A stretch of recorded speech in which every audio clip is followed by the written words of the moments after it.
A reading from the book of Isaiah, chapter 49, verses 5 through 16. You can go back.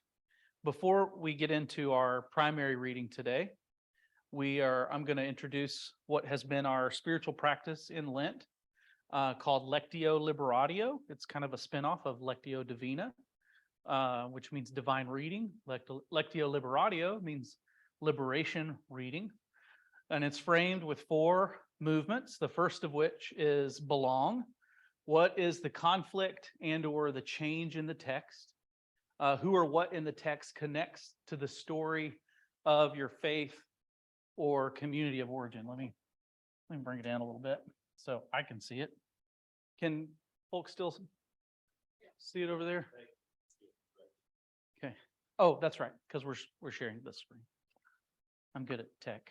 Thanks, Ted. Yeah. All right, so that's our first question. And kind of what we'll do is we'll read through this text from Isaiah today 4 times. And after the first time, we'll reflect on this question. After the second time, we'll have a second question. Third time, third question. Then we'll discuss a little bit. Then we'll do the fourth question. And we'll discuss a little bit more. Don't worry, I'll guide us there.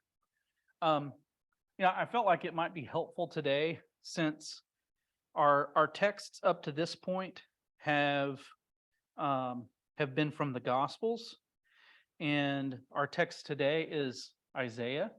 And Isaiah is this reading is more of a prophetic oracle or discourse, so it's not narrative the way that our gospel readings have been.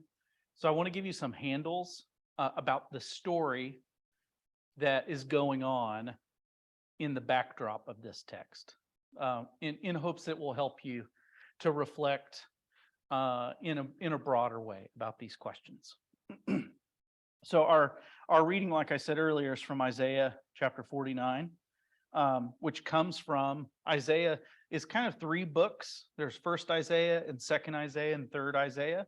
And second Isaiah is chapters 40 to 55. And it was written in the context of exile and captivity in Babylon, way far east of the homeland in Jerusalem. And exile in the Hebrew Bible is often framed as discipline for Israel's sin, unfaithfulness, and injustice.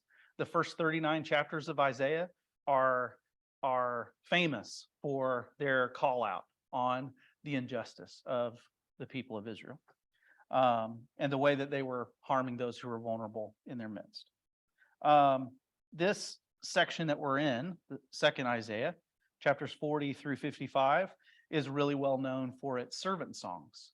The most famous of which is Isaiah 53,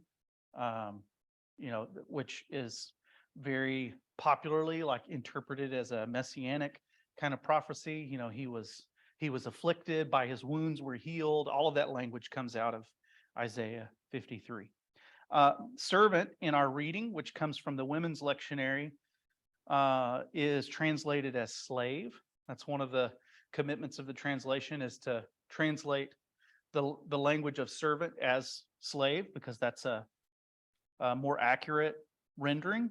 So when you see slave, that's the connection to the servant kind of theme of this section. Many scholars see this, the language of servant, as a collective reference to Israel. So when you see slave and servant, the folks reading or hearing this prophecy would have seen themselves and their people in it. And of course, later it's interpreted as a messianic reference, especially, like we said, Isaiah 53. That messianic reference, messianic, Messiah, Savior, anointed one, that whole thing, that connects to where we are in the Christian calendar. Today is Palm Sunday. It's the beginning of Holy Week, where we head with Jesus toward the cross on Good Friday and toward the tomb and resurrection on Sunday, Resurrection Sunday. The gospel text that we read has Jesus in the garden, which kind of kicks off the steps along the way toward the cross, being betrayed by Judas and arrested and brought before the authorities and the powers. The New Testament writers saw Jesus as bringing liberation from exile and from the captivity of Roman occupation. And so that's a connection between our gospel story and the Isaiah story that we're going to be in today. So I'll say that to frame up our story today. Just imagine you have been in captivity for many years in Babylon, far from your home, and you wonder where God is, and you wonder if you'll ever get back home. You wonder if your people are wrecked for good. This story and prophetic oracle takes place in that context. I'll ask for our second through fourth readings for volunteers. So, and it's not short, so gird your loins. But I'll need help. Our first question: what's the conflict or the change in the text? Who or what in the text connects to the story of your family or community of origin? And now, says the author of life, who formed me in the womb to be God's slave, to return Jacob back to God, and that Israel might be gathered to God. I am honored in the sight of the Holy One of old, and my God is my strength. God says, it is too light a thing that you should be my slave to raise it. It is, or is it? We'll see. That you should be my slave to raise up the tribes of Jacob, the line of Rebekah, and to restore the survivors of Israel, born of Rachel and Leah, and Bilhah and Zilpah. I will give you as a light to the nations, for it will be that my salvation reaches to the end of the earth. Thus says the faithful one, the Redeemer of Israel, God's Holy One, to the despised, abhorred by the nations, the slave of rulers.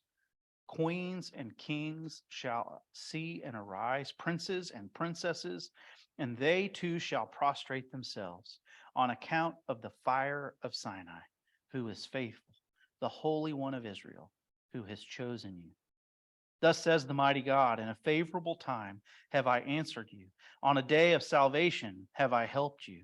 I have kept you and given you as a covenant to the people, to establish the land, to apportion the desolate portions, saying to the prisoners, go free. To those who are in darkness, let yourselves be seen. Along the paths they shall pasture, and on all the bare heights shall be their pasture. They shall not hunger, nor shall they thirst. Neither shall heat nor sun strike them down, for the one whom mother loves them shall lead them, and by springs of water shall guide them.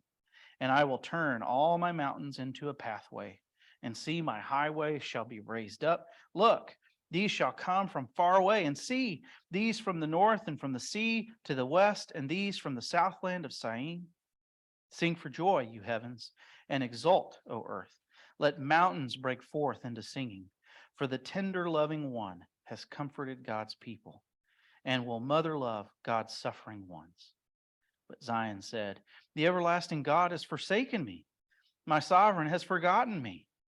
Can a woman forget her nursing child, or mother love for the child of her womb?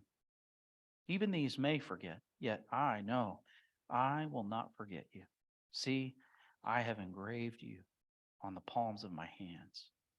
Your walls are continually before me. Give you just a moment to sit with this question in that text as we consider what's the conflict or the change, who or what connects to the story of your family or community of origin.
All right, we'll move to the second question.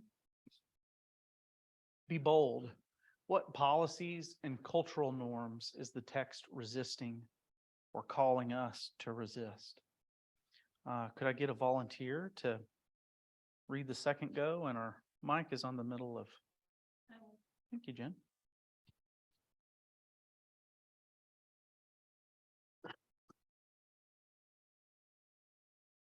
And now says the author of life, who formed me in the womb to be God's slave, to return Jacob back to God, and that Israel might be gathered to God. I am honored in the sight of the Holy One of old, and my God is my strength. God says, it is too light a thing that you should be my slave, to raise up the tribes of Jacob, the line of Rebekah, and to restore the survivors of Israel, born of Rachel and Leah and Bilhah and Zilpah. I will give you as a light to the nations, for it will be that my salvation reaches to the end of the earth. Thus says the faithful one, the Redeemer of Israel, God's Holy One, to one despised, abhorred by the nations, the slave of rulers. Oh my gosh. Queens and kings shall see and arise, princes and princesses, and they too shall prostrate themselves on account of the fire of Sinai, who is faithful, the Holy One of Israel, who has chosen you. Thus says the mighty God, in a favorable time have I answered you. On a day of salvation have I helped you. I have kept you and given you as a covenant to the people to establish the land, to apportion the desolate portions, saying to the prisoners, go free. To those who are in darkness, let yourselves be seen.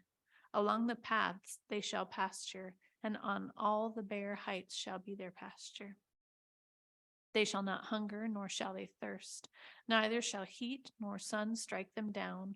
For the one whom mother loves them shall lead them, and by springs of water shall guide them.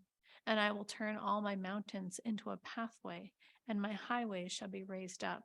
Look, these shall come from far away, and see, these from the north and from the sea to the west, and these from the southland of Syene. Sing for joy, you heavens, and exult, O earth. Let mountains break forth into singing, for the tender loving one has comforted God's people and will mother love God's suffering ones. But Zion said, the everlasting God has forsaken me. My sovereign has forgotten me. Can a woman forget her nursing child, or mother love for the child of her womb? Even these may forget, yet I know I will not forget you. See, I have engraved you on the palms of my hands. Your walls are continually before me. Let's take a moment then to reflect on the second question. Be bold. What policies and cultural norms is the text resisting or calling us to resist?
Okay, we'll move to the third question, which has become, what vision of healing and liberation does the text call forth? Who would like to read this go round? Thanks, Miles.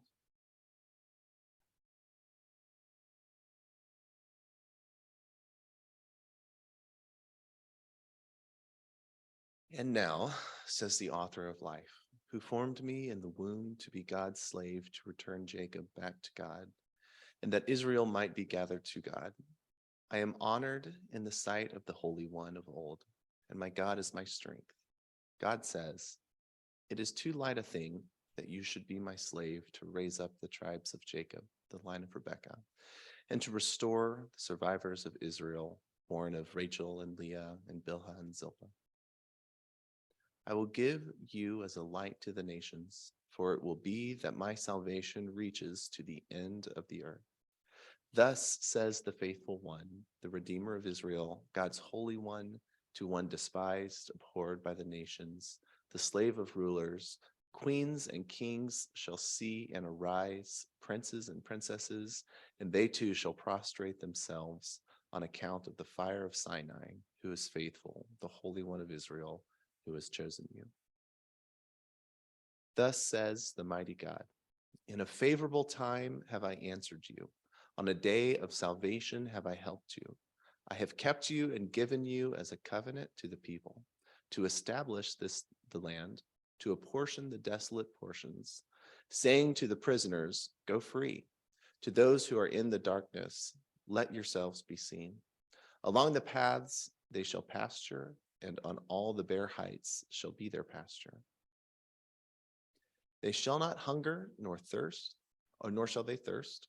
Neither shall heat nor sun strike them down, for the one who mother loves them shall lead them, and by springs of water shall guide them. And I will turn all my mountains into a pathway, and my highways shall be raised up. Look, these shall come from far away, and see, these from the north and from the sea to the west, and these from the southland of Syene. Sing for joy, you heavens, and exult, O earth. Let mountains break forth into singing, for the tender loving one has comforted God's people and will mother love God's suffering ones. But Zion said, the everlasting God has forsaken me. My sovereign has forgotten me. Can a woman forget her nursing child, or mother love for the child of her womb? Even these may forget, yet I will not forget you. See, I have engraved you on the palms of my hands. Your walls are continually before me. All right, let's take another minute with our third question. What vision of healing and liberation does the text call forth?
Okay, invite you, anybody who wants to share any of your responses to any of those questions, something that might have rose to the top for you, something that's grabbing your attention from our reflection so far.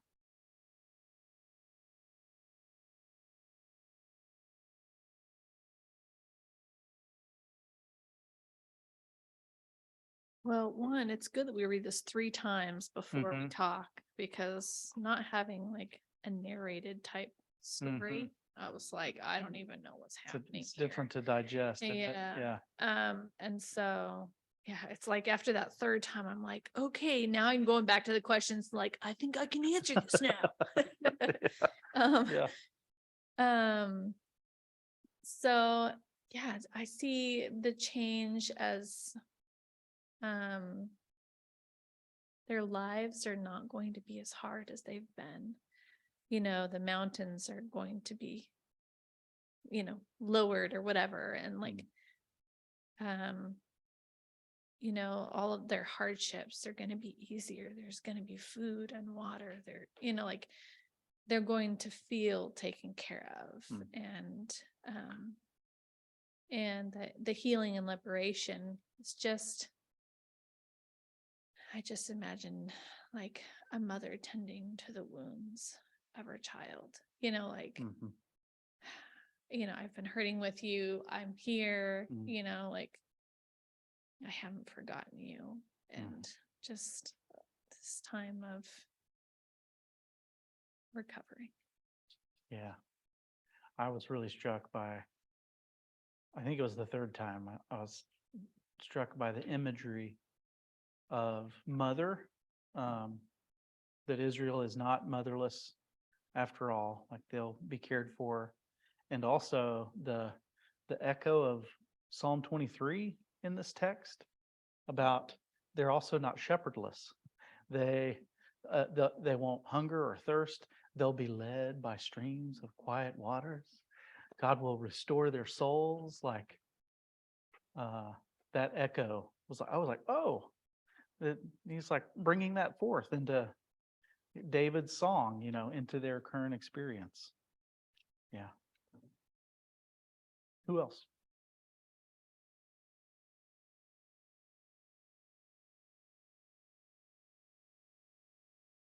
I'll say, I echo all of those same observations. Then what stood out to me a little more with each reading is verse 14, which is basically, I'm assuming by Zion, they're meaning Israel here, but I'm saying, yeah, but a lot of these things haven't happened yet, and we keep waiting, and the good things aren't here. When's that? That's kind of this, Israel as this wrestling with God and this stumbling block, and that kind of, I think, references my state of mind sometimes when I read about this beautiful vision of what this mother caring for her child can be, on the same Sunday where we read a lament about more school shootings. Yep.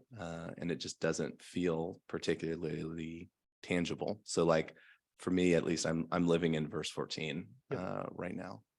Yeah. And that's the tension in the passage, is this vision and this representation of truth, and then this other experience of living in turmoil. Yep. And saying, how much longer? Yeah.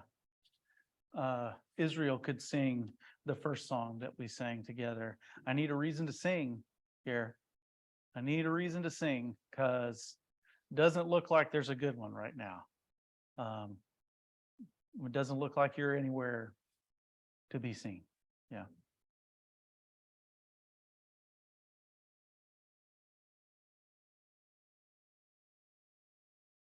And and then the answer to that, right, is that comparison of Israel to a nursing child, right? Which I'm thinking, like, so that's like a newborn baby or less than a year old. And having had a few of those in my house, I know that as a parent, they're never far from my mind. But I also know that when you put them down for a nap and then they wake up and something is wrong and they don't know what is wrong, they freak out. And because they don't know. And have I been abandoned? Have I been forgotten? I don't know what they're thinking. Yeah. They don't know, but they don't know, right? Yep. And so that's such a vivid image there. Yeah. Yep. Of right, God on the one hand going, hey, I'm here, I'm listening, I know. And Israel on the other hand, like, just it's I don't know, it's I get that. Another thing I noticed, kind of shifting gears a little bit, and it was because of the weird question mark on the end of a sentence that wasn't really a question, Yeah, it Um, was either a question and the two words got mixed around. So Or what, yeah, what? so I cheated and looked up Okay. in a different translation, Yeah. and it is a statement. Okay, At least in this other one. okay. And I like it as a statement because what it says is like, it's not enough that we're gathering Jacob and restoring Israel. Hmm, I'm also setting you up as a light for the nations Yeah. so that my salvation can reach to the end of the earth. Yeah. So it's like all of these promises that I'm making, all of these things that I'm saying, all the stuff that I have done for you or will do for you. Yes, we're going to restore Israel. Yeah, it's about that, but that's not enough to just like get the band back together. hmm, We are going to change the whole world. This isn't just for a small group of people. Yeah. This is for everybody. Yeah. Not only am I going to see after you, deliver you, liberate you, you are part of my liberation project for the entire world. Hmm. Hmm.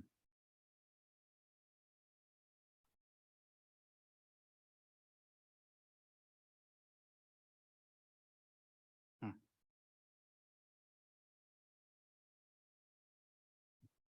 I wonder if what the text is calling Israel to resist is hopelessness. Yeah. That's good. Because I was Say more. like, well, Or as the kids say less, which means say more. Is say that right? less, yeah. Yeah, Yeah. they say less. Say less. Ah, Yeah. sidebar. Yeah. Yeah, resisting hopelessness. Yeah. I mean, like, they've been in this real bad place. This is like a text full of lots of hope. Yeah. And like y'all said, it doesn't feel very hopeful. Hmm. So maybe what it's calling them to resist is hopelessness. Like, just hang on, just hang on. Which resonates with me in the here and now, and all of us, all of our friends who have been hurt by religion or by the church, and who think like, why is it worth having any hope? Or what happened in Nashville this week? Like, will it get any better? Or the conflicts around the world, in Ukraine and other places, the violence we live in the midst of, resisting hopelessness, is challenging. That's a challenge. That's it's a word in the midst of all of that. Yeah.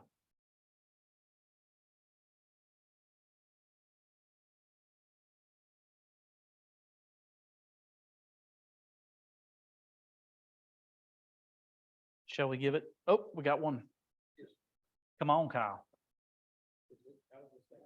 There's a little button on the bottom. Just go. Like that? That's it. Okay. I just, the whole context of this screams, God just saying, hey, I'm still in control here. You're still written on the palm of my hand. And that's something he is just saying, definitely through this kind of time in your life. Mhm. I'm here. Mhm. Don't forget, I am not ever going to abandon you. And it reminded me of something we've read just recently that has become one of my statements of, this has always been, it is now, and will always be the story of God in this world. And when I get down and when I just look and I see all the things that are happening and I want to get discouraged, I go back to that and it points me back in the right direction. He's got this. And he is my mother. He loves me like that. And it makes me think of my own mom, the way she washed or why, got up in the middle of the night when my feet were hurting so bad I couldn't sleep and rubbed my feet with alcohol. It was a statement just in my own family context. I'm still here. This is going to be okay. We're going to get through this. Mhm. That's what I see, Right on. at least personally here. Mhm. Mhm. I dig it. Thank you, Dan. Let's do the final reading, eh? The last move is to be still. What's the text calling you to pay attention to in yourself to more fully support this resistance and vision? We have one more volunteer. Thanks, Ted.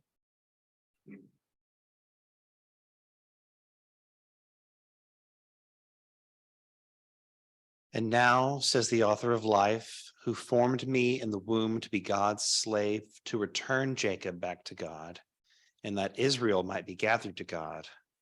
I am honored in the sight of the Holy One of old, and my God is my strength. God says, it is too light a thing that you should be my slaves to raise up the tribes of Jacob, the line of Rebekah, and to restore the survivors of Israel, born of Rachel and Leah and Bilhah and Zilpah. I will give you as a light to the nations, for it will be that my salvation reaches to the end of the earth. Thus says the faithful one, the Redeemer of Israel, God's Holy One, to one despised, abhorred by the nations, the slave of rulers. Queens and kings shall see and arise, princes and princesses, and they too shall prostrate themselves on account of the fire of Sinai, who is faithful, the Holy One of Israel, who has chosen you. Thus says the mighty God, in a favorable time have I answered you. On a day of salvation have I helped you. I have kept you and given you as a covenant to the people to establish the land, to apportion the desolate portions, saying to the prisoners, go free, to those who are in darkness, let yourselves be seen. Along the paths they shall pasture, and on the bare heights shall be their pasture. They shall not hunger, nor shall they thirst, neither shall heat nor sun strike them down. For the one who mother loves them shall lead them, and by springs of water shall guide them. And I will turn all my mountains into a pathway, and my highways shall be raised up. Look, these shall come from far away, and see. These from the north, and from the sea to the west, and these from the southland of Syene. Sing for joy, you heavens, and exult, O earth. Let mountains break forth into singing, for the tender, loving one has comforted God's people, and will mother love God's suffering ones. But Zion said, the everlasting God has forsaken me. My sovereign has forgotten me. Can a woman forget her nursing child, or mother love for the child of her womb? Even these may forget, yet I will not forget you. See, I have engraved you on the palms of my hands. Your walls are continually before me.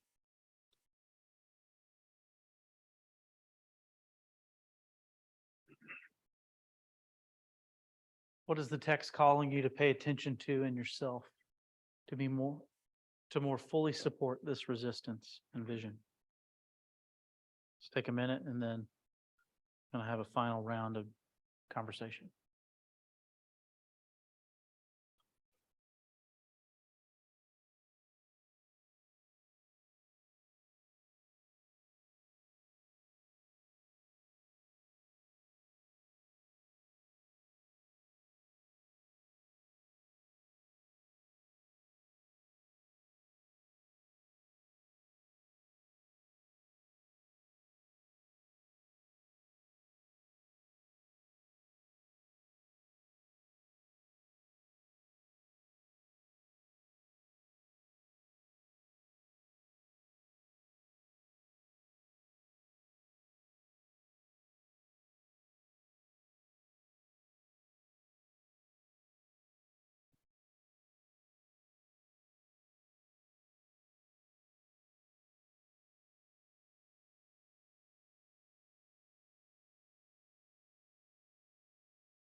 who would like to share?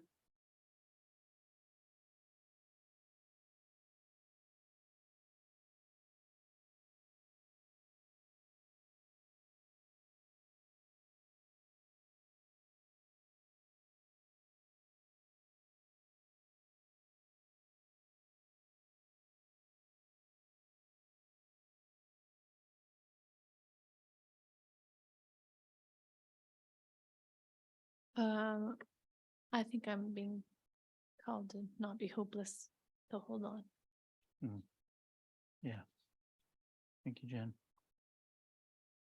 Yeah, that really resonated with me too, thinking about maybe the call to resistance is to resist hopelessness. And I think, I don't know, part of I think part of the way, the tension, Miles, that you named in this text, and thinking about like the possibilities for us to, like how we respond to it, like seeing it on a continuum with extremes. I suppose one way to respond to the dumpster fire of our experience, to the tragic sense of our lives in this world, is to minimize it. Spiritual bypassing could be another way to say, it's fine, to turn a blind eye to it. Like, and I get it, like it's kind of a protective measure of sorts. Assuming we're privileged enough to be able to avoid the suffering and not be caught up in it ourselves. But somehow to minimize it, or to say, it'll be okay, we'll make it through. God is going to come through for us. It doesn't account for the depth and seriousness of the harm and the evil in the world. On the other hand, at the other end of the perspective, the spectrum, it's possible to be like, well, I give up. Like, this is how it is. We're abandoned. It is hopeless. There's no one coming for us. This is a lie. This dumpster fire is going to burn us all up eventually. And I found myself thinking about climate change and the way we are kind of literally burning up on our planet is a dumpster fire. And I don't know if it's in between the spectrums. I feel I tug toward, or I pull toward the feeling hopeless, feel so big and overwhelming, and my heart is so broken about the wounds and the harm and the violence in the world. So resisting hopelessness is a good word for me. It's something I need to pay attention to as well. Holding those stories of harm and remembering that I'm not shepherdless. We are not shepherdless. We're not motherless. God sees us and is with us. Anybody else? Yeah, I like that. And Jen, thanks for sharing your perspective on hopelessness and that, Charles. And yeah, I've been kind of sitting with that and reflecting to my reaction in the tension of that this morning. And this time, I think I felt a similar thing in our study of Daniel this past fall. Of there's a cynical way to read Daniel as it starts with the sort of stories and ends with prophecies, and then they came true to a certain extent, just depending on when you date Daniel. And then when you look at the centuries of history after that, it didn't work. Jerusalem wasn't restored. It just got repeatedly trampled by every power that came through the Middle East, for centuries, until it was essentially gone and taken over by a different people with a different religion, until very, very recently. And so there's this temptation for me to just want to say, well, what's the point of it, or set that one aside. But as I came around with Daniel, I think the purpose of it is to bear witness to this human experience, and to resist hopelessness, to say, sure, things are bad and messy where you are right now, guess what? They were bad and messy 500 years ago, 1,000 years ago, 2,000 years ago, to the earliest origins of what we have of written human record, which certainly the Old Testament is approaching that.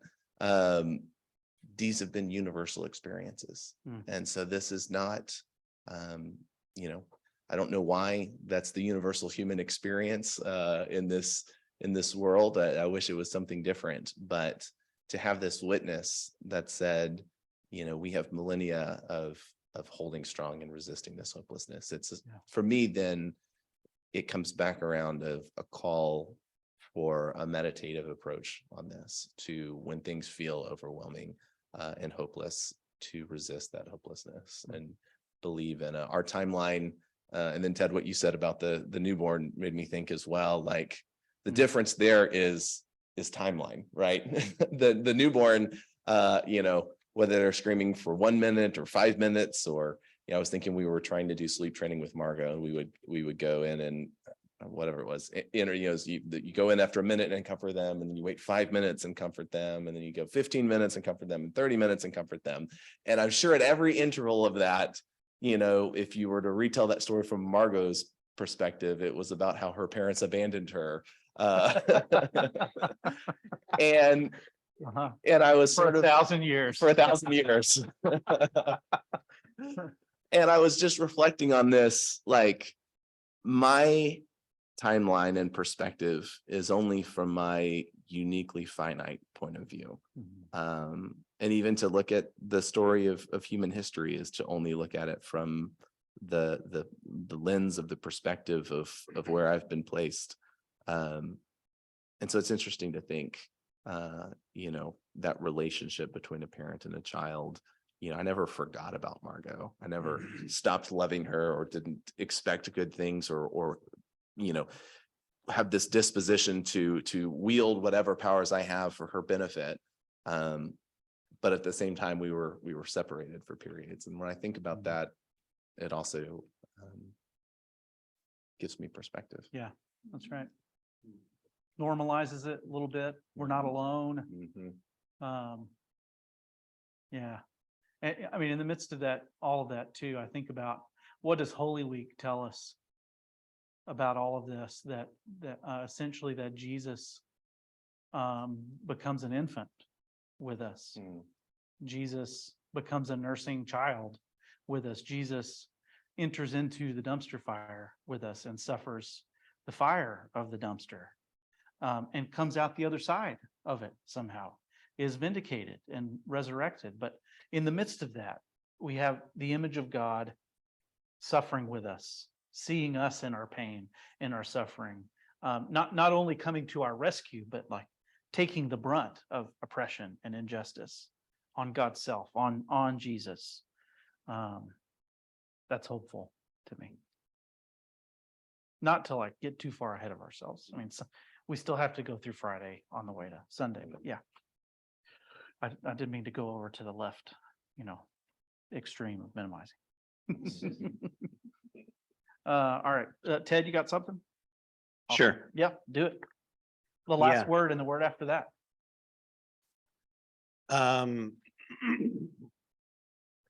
Thinking on this theme of resisting hopelessness, I like that framing. And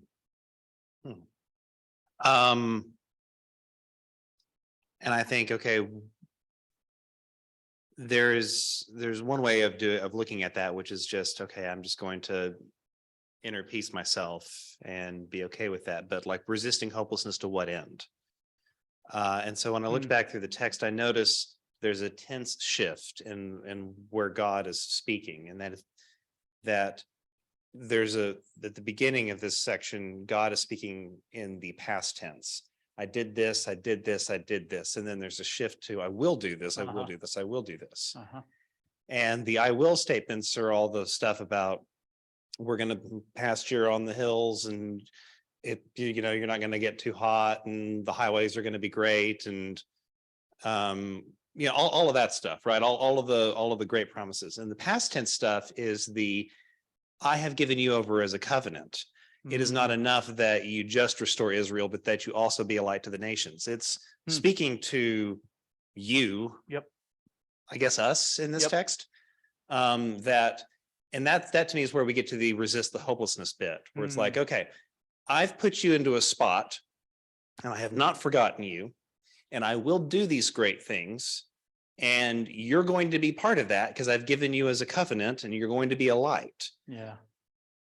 So don't be overwhelmed by the hopelessness, Mm. because there's stuff to do and there's Yeah. stuff that you can do. Yeah. So don't be crippled by hopelessness all around you. Yes. Yeah, there's a part for us to play. Yeah. That's a great last word and word after that, man.